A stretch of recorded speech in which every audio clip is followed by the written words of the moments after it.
वसात आसमान की गहराइयों में एक छोटा सा सितारा चमकता था।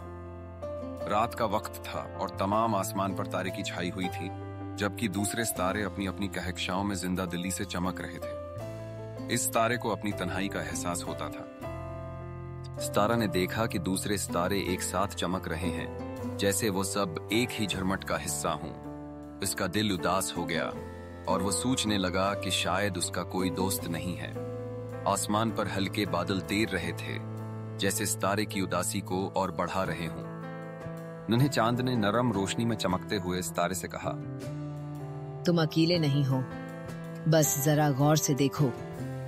चांद की मुस्कुराहट ने सितारे को हौसला दिया, जैसे उसके अल्फाज में कोई पोशीदा राज हो। सितारे ने दाएं बाएं देखा और हैरान रह गया जब उसने देखा कि कुछ दूर दूसरे सितारे उसकी तरफ देखकर झपक रहे थे। एक ने कहा, हम हमेशा यहीं थे, बस तुमने हमें नहीं पहचाना।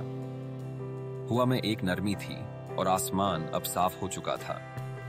सितारे को एहसास हुआ कि वो कभी अकेला नहीं था। उसने देखा कि वो भी एक बड़े झरमट का हिस्सा था जो हमेशा उसके करीब था। इस रात के बाद वो खुशी से चमकने लगा, जैसे उसकी रोशनी में एक नई तवानाई आ गई हो। अब सितारा हर रात अपने नए दोस्तों के साथ चमकता और आसमान में उसकी रोशनी दीगर सितारों के साथ मिलकर एक दिलकश मंजर पेश करती। उसके दिल में दोस्ती की एक नई चमक थी जो हर रात उसे खुशी से भर देती थी।